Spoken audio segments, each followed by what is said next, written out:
Hi everyone, my name is Jabaar Mohammed and you are watching Accessibility with Jabaar. So today's show, what we are about is about people that are disabled within our communities and the misconceptions within those communities, and we'll be engaging in conversation and also sharing information for the benefit of the environment to become a more inclusive community.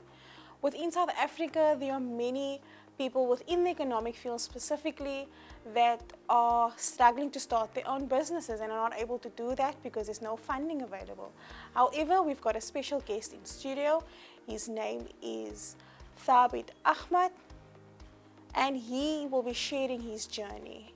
He is a quadriplegic and has faced many barriers but has overcome them to start his own business, and that we'll be sharing with you guys today.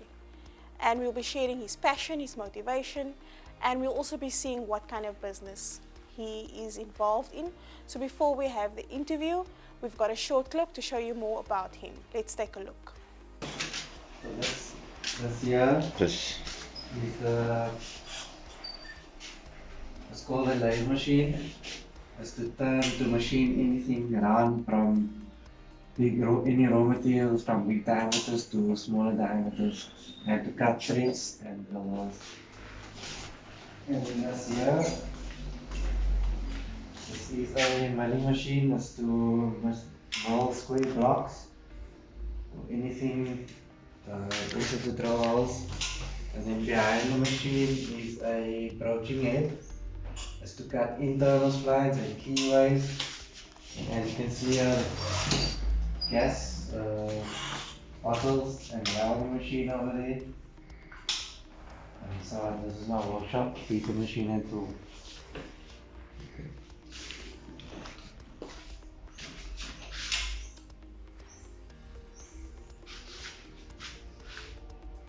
And the certificate over there.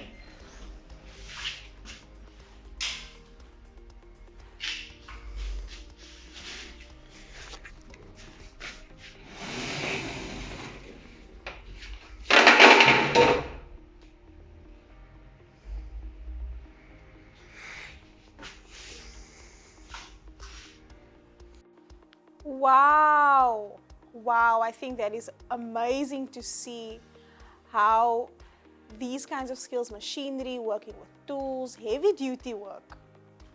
I'm not sure how I would even manage. Let's ask Thabit more about himself, more about his business, and what motivated him to start that. Thabit, welcome. Tell us more about you and your business. Well, I started my business in 2018, a machining business.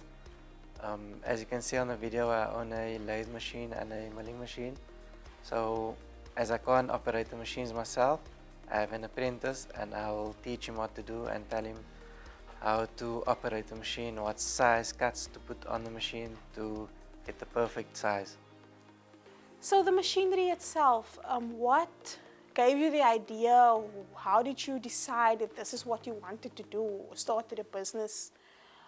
Because many people think you'd rather go for the lighter option. What gave you the decision to do this rather? So it started from young already, as I was always a car enthusiast, and I always said one day I'm gonna build my own car, and I'm gonna manufacture my own parts for it, and so on. And then also I had a spinal cord injury. I tried a few different things, but then I pursued in what I knew best, which was the machining side of an engineering workshop. And then I persisted in that. It was difficult, not doing the work yourself, difficult passing the knowledge on to people without showing them how to do it physically. And I just pursued and taught him and so on. So the machinery that you work with, the machines that you work with, is it something that you made it yourself, or someone gave it to you, or how did you initially get this as a part of your business? Well, the machinery, I've looked on Gumtree and those places, Facebook Marketplace, and I found second-hand machinery. As you can see in the video, the one machine is not completely new. And I went on purchasing it, and how it actually started was I imported parts for cars to sell it to people, and then I had to outsource my work to other machine shops, which took a bit long. And then from there, I just said, no, I cannot wait so long, and I bought my own machinery. And then I carried on from there and started taking on work from the public. Most of my work is related to cars, and I do not promote street racing, so all the work I do is for race cars at Kilani. Wow, it's quite interesting. I think that it's also quite creative that you use technology as a passion. Also, a lot of the misconceptions that people look at someone that has a disability that you do, they think that you can't do heavy duty work like this, you can't do a lot of things, but I'm sure that those that are watching today, those misconceptions are now diminished, and they can see that it's possible to get in any field that you have put your mind to. Picking up also the video as well as what you are saying, your commitment, as you said, started quite from young, or your passion started from young. But we'll go more into that after the break. So we'll just take a quick ad break and we'll be back with Thabit.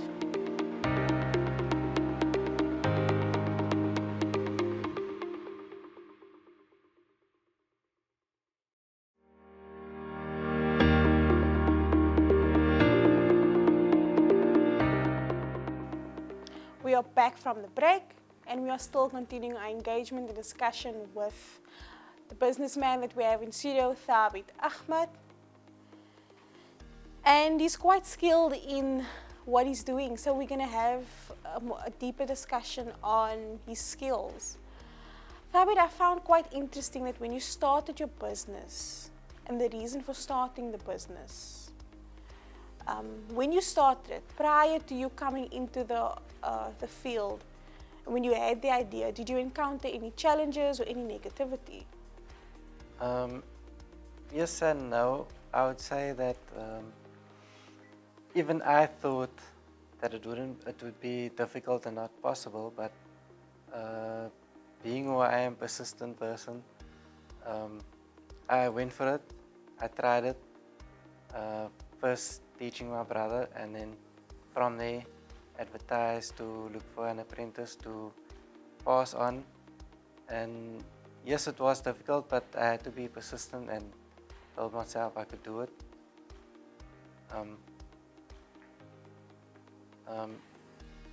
When I went to a few disability seminars, people were very surprised at the type of work that I do, thinking it wasn't possible. Thinking it wasn't possible to do it in my situation. But yes, the misconception proved him wrong. It's quite interesting, also with the misconceptions itself and people thinking that you're not able to do it. I've also encountered misconceptions, and even prior to the interview, I might have also thought that it wasn't possible. So also what you are doing is you're turning a negative into a positive. And when you do encounter negatives, what steps do you take to turn it into a positive? Well, I think first step would try to ignore the negative people, and just you have to be positive when you're in the situation, otherwise it will just get you down. Okay. Also, pushing the negative aside, yes, very important, but I'm also sure a lot of people watching today within South Africa, there's a lot of barriers. The economy is failing at different times. So how did you obtain support? You've mentioned you've had supportive people in your life. How did you find the support needed to start or implement your plans? Because especially for someone that maybe doesn't have the knowledge of how to start their own business, where do you begin? Well, having lots of support from my parents financially, and then borrowing money from my parents, close family to me, and to go buy the machines. And then I just persisted from there. And then also I first started my business without registering it, and then I registered it to try and get loans from the government. And then at the same time, I met a few people and they told me about the entrepreneurship competition. And then I filled in that competition, and I also won some, and I won the competition and I won some cash from that competition which I could pump into the business. Wow, congratulations on that, David. I'm sure that they made the right choice, and also with what you've achieved in accelerating your business. The message that you shared, what has inspired you, and what you've internalized in your background and your upbringing. I think it's important that people need to see that, especially those that are watching, those that are still struggling with starting their own businesses, starting with obtaining funding. We'll discuss more on that at a later stage, but in the meantime, do you obtain government support? Because I know with COVID it's quite an impact, especially on businesses. So how have you managed during this time? No, I do not have any government support. Financially, COVID did have an impact on my business, as many people stopped racing, and then that brought less people started coming to me to make stronger car parts. Most of our financial help comes from family, pumping money into the business and keeping it afloat. And even like after the hard lockdown, I had to sell one of my machines to keep the business afloat. So with COVID and having it impact your business, do you have also staff members or people that work with you that was also impacted? Yes, I had to let one of my employees go as I couldn't afford the wages anymore, and since then I've just been working with my brother in the workshop, and he's been doing all my work. And so yeah, because I taught him before, it was easy for him to carry on again. I'm very amazed to hear that your family has also been so supportive in your business venture. Do you have any plans on anything that you want to change within your business post-COVID, or any aspirations for your business? Yes, I would like to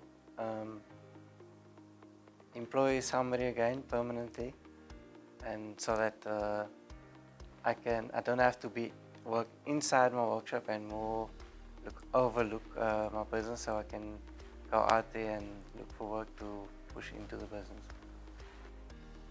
I'm sure that it will happen, but unfortunately with today's situation we have to follow the limits, the regulations, etc. Can you also maybe tell us more, how do you make sure that, or have you come up with an alternative plan just in case something like this should happen again? Have you thought of alternative plans? No, I haven't thought of any alternative plans yet, but I think it is something I need to look at for stability for myself in the future. Yeah, as everyone needs income all the time. I 100% agree with you. I think many businesses have suffered, and we all need to keep our businesses open so that the income for many families are maintained, and it's quite a big challenge now. And it's important that we look at the bigger picture. So we're going to have a quick ad break, and we'll be back after the break.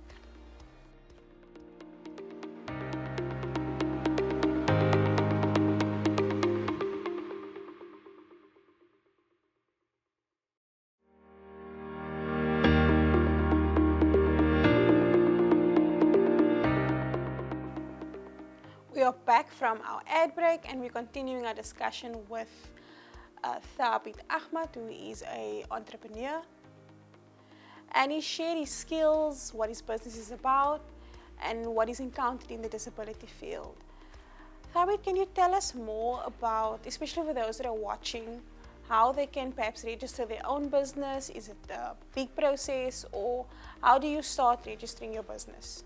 Well, I know there's the CIPC website that you need to start with, and then also you need to register with SARS. Although I never personally done that myself, I had an accountant do it, because at the time I didn't know how easy it was, and going to seminars they taught me how easy it was. But yeah, I know the starting base is the CIPC website.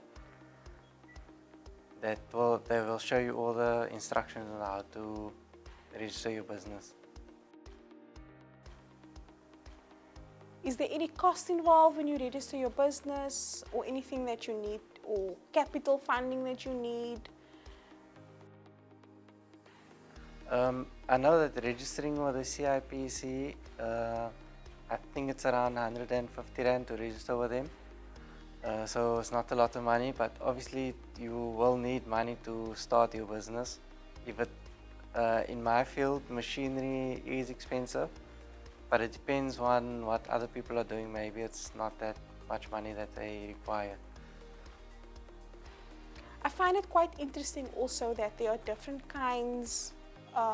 Obviously today we have different kinds of businesses, small, medium, macro enterprises. So if you have your own business and you want to accelerate or grow your business, or you want people to know more about yourself and your business, what tools or what methods do you use to get your business out there? I know there are organizations like DWDE. Those people are very helpful in showing people how to start a business also, and CEDA and CETA, those places, they also, on all of those websites, there are instructions that you can read to show you how to start a business. And they also, on those websites, they also do funding, and I think that's the NDT website, and that also helps. It does government grants and so on. And I know there's Kwasa also. Those are all organizations to help people with disabilities.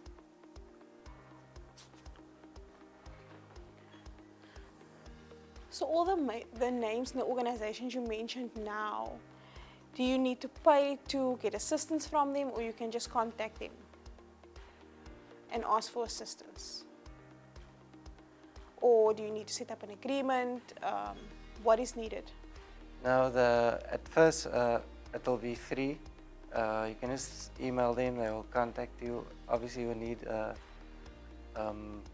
your CV and information and what your plan is to your business, and many of those people will also tell you the steps if you don't know how. What I do like about that is that the assistance is available, especially, for example, many people might not know how to start or set up a business plan.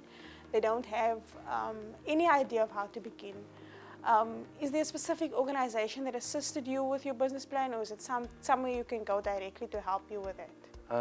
At first, no, I didn't have any assistance. It's just basically Google is your friend, so searching on there how to start your own business, how to register your business, and then from there I got an accountant because they know the drill on how to register your business, to make it easier for me at first, not having to go into SARS and running around to those places, which takes time and obviously a lot of petrol money. And I know there's also there's disabled groups on Facebook forums and so on that people can seek help. I'm also on some of those forums. I think it's quite interesting that you are quite also open-minded in terms of being open to involving yourself in different forums, which is quite good, because I think that is important to build networks, specifically in the disabled communities, and have awareness programs in that aspect. So I'm very admired by that. I'm sure that people watching today will use Google much more and will contact you also directly for some more advice or how they can get involved in starting their own business. I think that you're quite a good example of a businessman, despite the challenges, has obtained what your passion is. I mean, for me, sitting in front of a laptop could be too much, but you encounter heavy machinery on a daily, despite your disability. So thank you very, very much, Thabit, for joining us on today's show. I think it's important that the viewers can see this is what is happening, this is what you can do.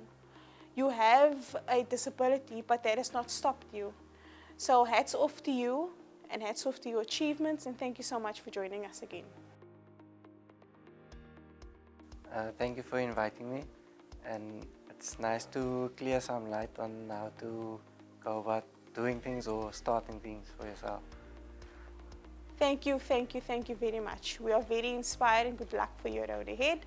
So for now, for more information on any of the organizations and messages shared today, you can contact them, and the contact details are listed below. Thank you for watching Accessibility with Jabaar on CTV. Goodbye.